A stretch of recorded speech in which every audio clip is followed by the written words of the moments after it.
Good morning, students. Welcome to MT's classroom, మహారాణి college Peddapuram. ఈరోజు క్లాస్లో మనం ఓజోన్ లేయర్ డిప్లేషన్ అంటే ఓజోన్ పొర క్షీణత అంటే ఏంటో చూద్దాం. అంటే ఓజోన్ పొర క్షీణత అనేది ఏ విధంగా ఏర్పడుతుంది, అది ఏర్పడడం వల్ల జరిగే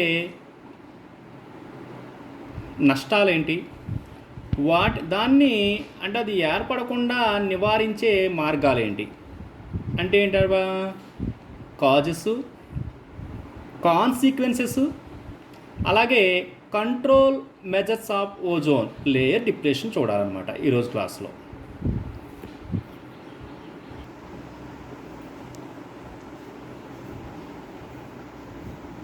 అంటే ఈరోజు క్లాస్లో మనం కెమిస్ట్రీ ఆఫ్ ఓజోన్ దీని గురించి చూస్తున్నాం కదా.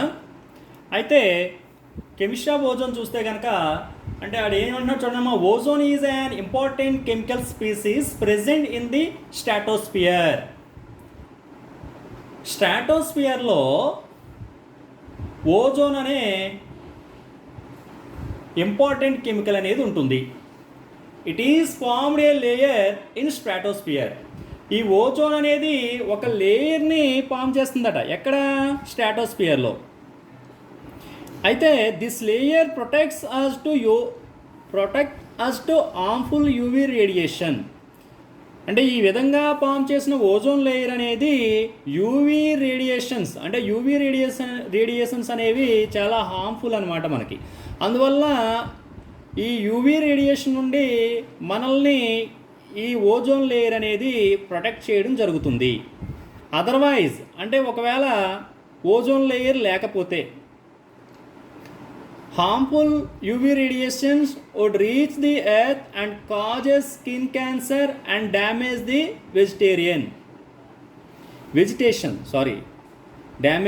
వెజిటేషన్. అంటే ఈ యూవీ రేస్ అనేవి మనకి ఏమవుతుందంటే ఈ మన అట్మాస్ఫియర్కి ఎర్త్కి మధ్యలో ఉండే స్ట్రాటోస్ఫియర్లో ఈ యూవీ రేడియేషన్ని అడ్డుకునే ఓజోన్ లేయర్ కనుక లేకపోతే ఈ యూవీ రేడియేషన్స్ అనేవి ఎర్త్పై పడడం ద్వారా మనకి ఏమవుతుందట, స్కిన్ క్యాన్సరు, అలాగే డ్యామేజ్ ది వెజిటేషన్ అంటే వృక్ష సంపద అనేది కూడా నశించడం జరుగుతుంది. అంటే ఓజోన్ లేయర్ అనే దాని గురించి అంటే ఓజోన్ లేయర్ యొక్క ప్రాముఖ్యత అనేది ఏంటో చూసాం కదా. ఓజోన్ అనేది ఏమవుతుందమ్మా, స్ట్రాటోస్ఫియర్లో ఉండే ఇంపార్టెంట్ కెమికల్. ఇది ఏం చేస్తుందని చెప్పాడు, ఈ స్ట్రాటోస్ఫియర్లో ఒక లేయర్ని ఫామ్ చేసి ఈ లేయర్ అనేది ఏం చేస్తుందంటే యూవీ రేడియేషన్ అనేది ఎర్త్ మీద పడకుండా ఆ రేడియేషన్ నుండి మనల్ని రక్షిస్తుంది. ఒకవేళ ఈ యూవీ రేడియేషన్ అనేది ఒకవేళ ఈ ఓజోన్ లేయర్ అనేది కనుక లేకపోతే ఈ యూవీ రేడియేషన్స్ అనేవి ఏం చేస్తుంది, ఎర్త్ మీద పడడం ద్వారా మనకి స్కిన్ క్యాన్సర్ అనేది రావడం జరుగుతుందట.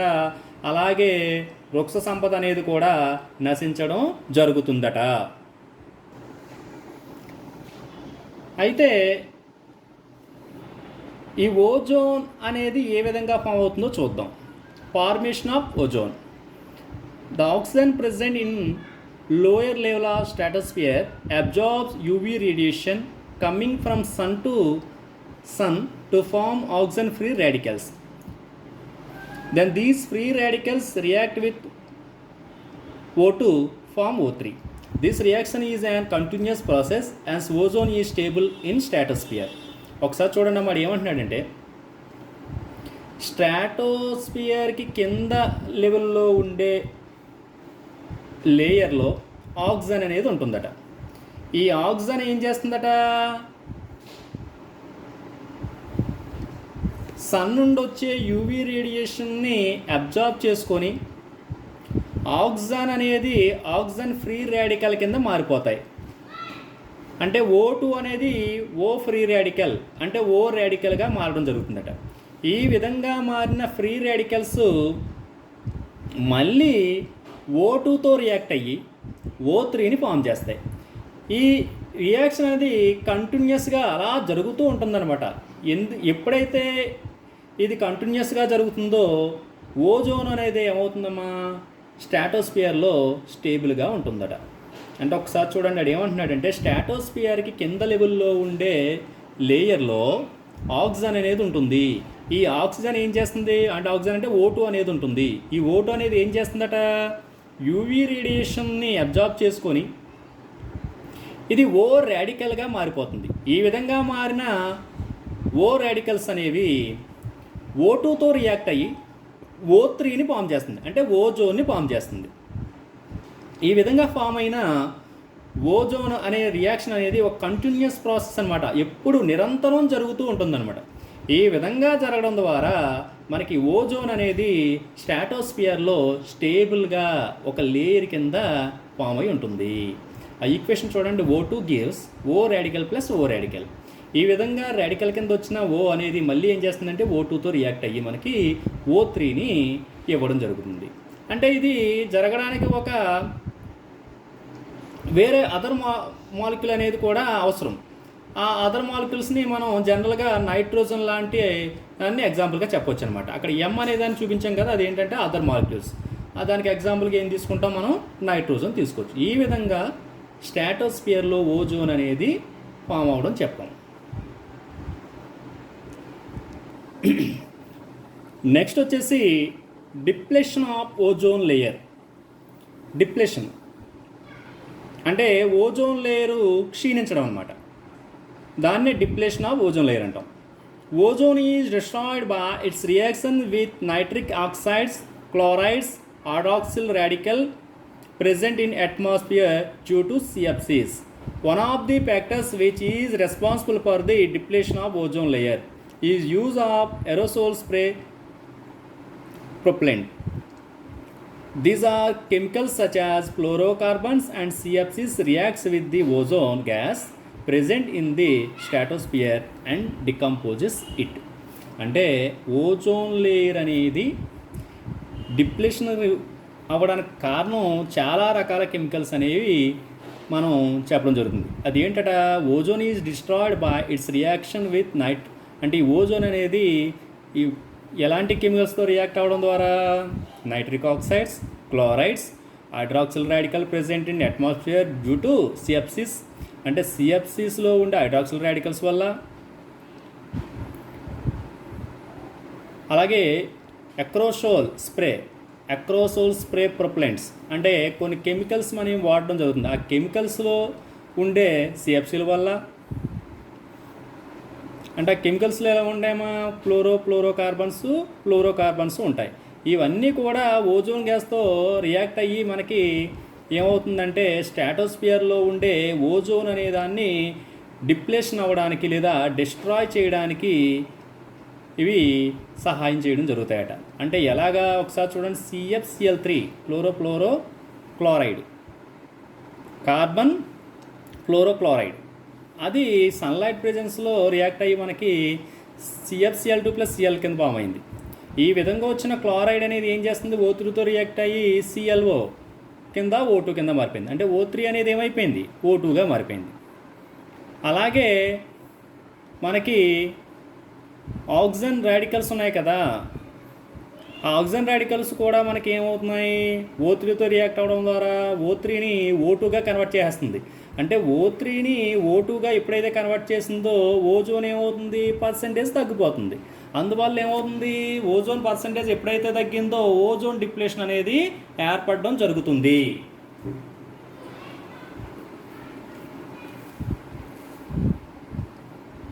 నెక్స్ట్ మనం చెప్పుకునేది ఏంటంటే కాజెస్ ఆఫ్ ఓజోన్ డిప్లేషన్. అయితే ఓజోన్ పొర క్షీణతకి గల కారణాలు ఏంటి, ఆ కారణాల్లో ఫస్ట్ది మనం ఇందా చెప్పుకున్నట్టు ఫస్ట్ది ఏంటమ్మా, ఫ్లోరోకార్బన్స్. దీన్ని సింపుల్గా CFC అంటాం, ఫ్లోరోకార్బన్. ఇది main pollutant of ozone depletion. అంటే ఓజోన్ డిప్లేషన్ జరగడానికి ప్రధానమైన కారకం ఏంటంటే CFC అనమాట. ఇది ఎక్కడి నుంచి రిలీజ్ అవుతున్నాయట, ఫ్రిడ్జెస్ అండ్ ఎయిర్ కండిషనర్స్. అంటే మనం ఇంట్లో వాడే ఫ్రిడ్జెస్ ఉంటాయి కదా, వాటి నుండి, అలాగే ఏసీల నుండి ఈ సిఎఫ్సీస్ అనేవి రిలీజ్ అవుతాయి. అయితే ఈ సిఎఫ్సీలు రిలీజ్ అయినవి వాతావరణంలోకి చేరి వాతావరణంలోంచి ఏమవుతున్నాయంటే స్ట్రాటోస్ఫియర్లో ఎంటర్ అవ్వడం జరుగుతాయి. ఈ స్ట్రాటోస్ఫియర్లో ఎంటర్ అవి ఏం చేస్తాయంటే యూవీ లైట్ని అబ్జార్బ్ చేసుకొని, ఈ సిఎఫ్సీ ఏం చేస్తుంది, యూవీ లైట్ని అబ్జార్బ్ చేసుకోవడం ద్వారా క్లోరైడ్ ఫ్రీ రాడికల్స్ని ఇస్తాయట. ఎప్పుడైతే ఈ సిఎఫ్సీ అనేది క్లోరైడ్ ఫ్రీ రాడికల్ కింద కన్వర్ట్ అయిందో, ఈ విధంగా రిలీజ్ అయిన క్లోరైడ్ ఫ్రీ రాడికల్స్ ఏం చేస్తాయట, O3తో రియాక్ట్ అయిపోయి O3ని O2గా కన్వర్ట్ చేసేస్తాయి. డికంపోజెస్ అంటే O3ని O2గా డికంపోజెస్ అంటే విడగొట్టేస్తాయి. ఈ విధంగా ఎప్పుడైతే O3 అనేది O2గా మారిందో మనకి ఏమవుతుందంటే ఓజోన్ డిప్లేషన్ అనేది ఏర్పడడం జరుగుతుంది.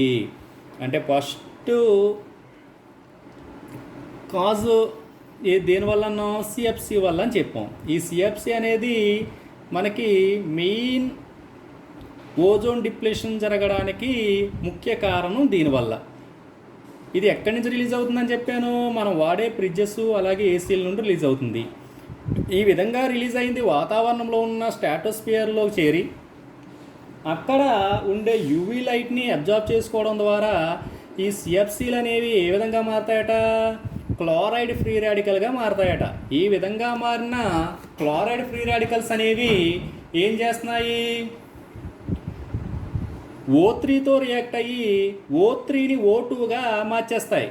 ఎప్పుడైతే O3ని O2గా మార్చేసాయో మనకి ఓజోన్ డిప్లేషన్ అనేది ఏర్పడుతుంది. ఇప్పుడు మనం ఇది చెప్పుకున్నాం కదా, మ్యాటర్ రూపంలో చెప్పిందే ఇక్కడ ఈక్వేషన్ పార్ట్లో చూపించాం. అంటే CFCl3 అనేది యూవీతో రియాక్ట్ అవ్వడం ద్వారా Cl రాడికల్ని, అలాగే CFCl2ని ఇచ్చింది. ఆ విధంగా వచ్చిన CFCl2 అనేది మళ్ళీ యూవీ లైట్తో రియాక్ట్ అవ్వడం ద్వారా మనకి మళ్ళీ ఏమవుతుంది, CFCl కింద Cl రాడికల్ కింద. ఈ విధంగా Cl రాడికల్ ఫామ్ చేస్తున్నాయి, అలాగే F రాడికల్ ఫామ్ అవుతున్నాయి. ఈ విధంగా ఫామ్ అయిన Cl రాడికల్స్, F రాడికల్స్, అలాగే ClO రాడికల్స్ ఏం చేస్తున్నాయి, O3తో రియాక్ట్ అవ్వడం ద్వారా మనకి O2ని ఇస్తున్నాయి అన్నమాట. అంటే Cl రాడికల్ ఓజోన్తో రియాక్ట్ అయితే O2 కింద మారిపోతుంది, లేదా క్లోరైడ్ రాడికల్ O3తో రియాక్ట్ అయినా O2గా మారిపోతుంది, లేదా ClO రాడికల్ అనేది O3తో రియాక్ట్ అయినా O2గా మారిపోతుంది. అంటే O3ని O2గా కన్వర్ట్ చేస్తున్నాయి. ఎప్పుడైతే O3 అనేది O2గా కన్వర్ట్ అయ్యిందో మనకి ఓజోన్ డిప్లేషన్ అనేది జరుగుతుంది.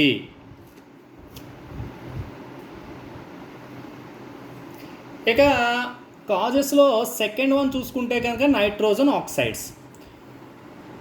Nitrogen oxides are decomposes into O2 and causing ozone depletion.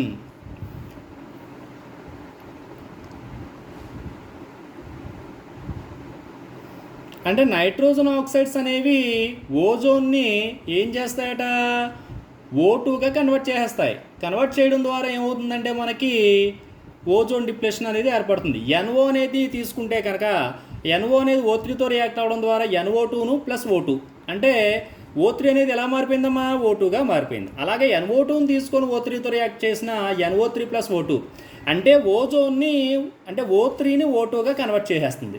అంటే ఎప్పుడైతే O3 అనేది O2గా కన్వర్ట్ అయిందో మనకి ఏమి జరుగుతుందట, ఓజోన్ డిప్లేషన్ అనేది జరుగుతుంది.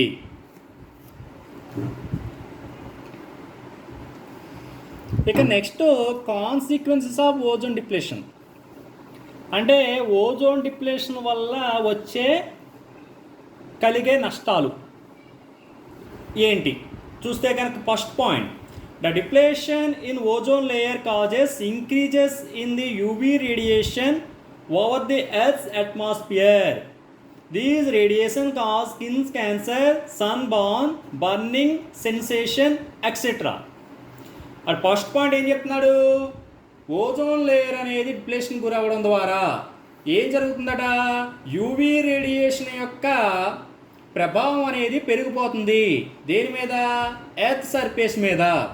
ఎప్పుడైతే ఎర్త్ సర్ఫేస్ మీద యూవీ రేడియేషన్ ప్రభావం పెరిగిందో మనకి స్కిన్ క్యాన్సరు, సన్బర్న్స్ అంటే ఎండ వల్ల వచ్చే బొబ్బలు అంటాం కదా, అలాగే బర్నింగ్ సెన్సేషన్ అంటే మంట, చర్మం మీద మంటలు రావడం, ఇలాంటివి జరుగుతాయి.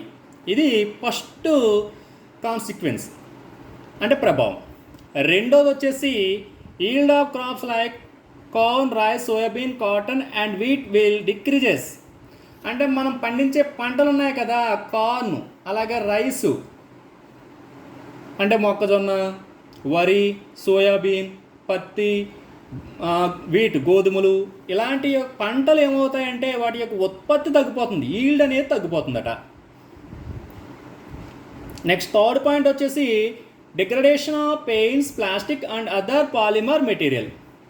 అంటే పెయింట్స్, అలాగే ప్లాస్టిక్, అలాగే పాలిమర్ మెటీరియల్స్ ఉంటాయి కదా, వీటి యొక్క డిగ్రేడేషన్ అంటే వీటి యొక్క జీవితకాలం తగ్గిపోవడం అంటాం కదా. అంటే వెంటనే అవి ఏమవుతాయంటే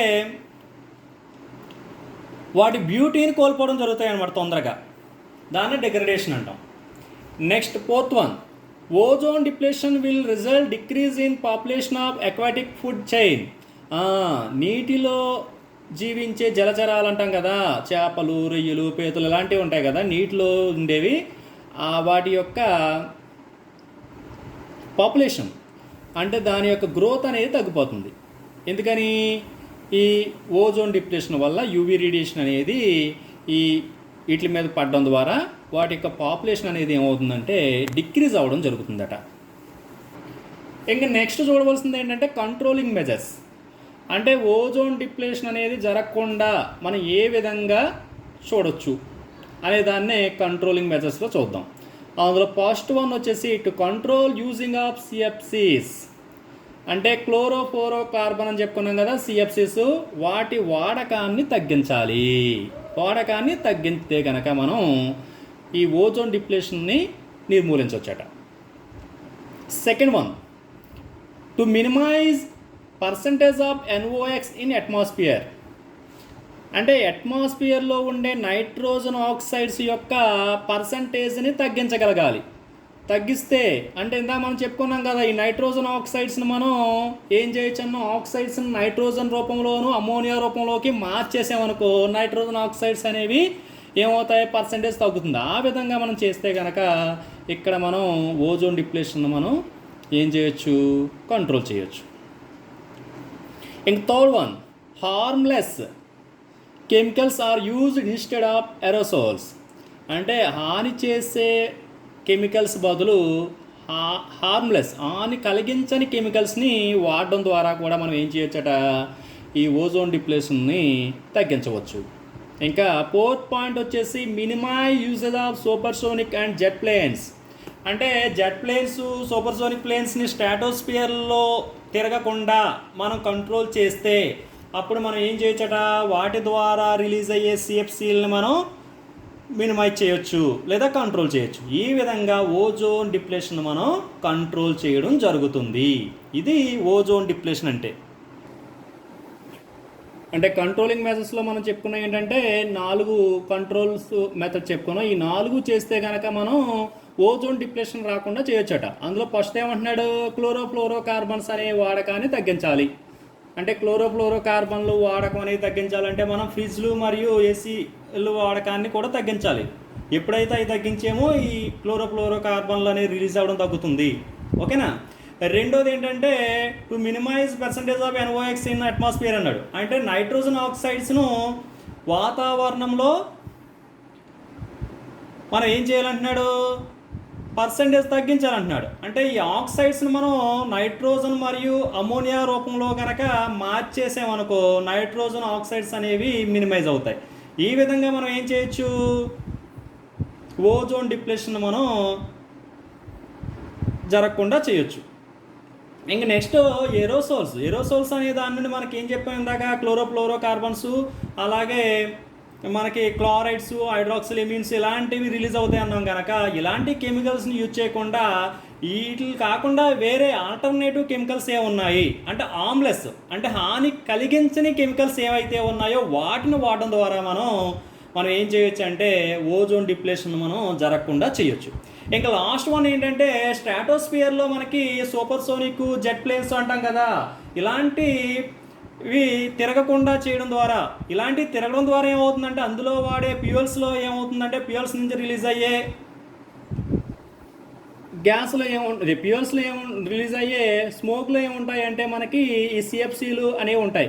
ఎప్పుడైతే వాటిని ఆ స్ట్రాటోస్ఫియర్లో తిరగకుండా చేసేమో మనకేం జరుగుతుంది, క్లోరోఫ్లోరో కార్బన్స్ అనేవి స్ట్రాటోస్ఫియర్లోకి ఎంటర్ అవ్వవు.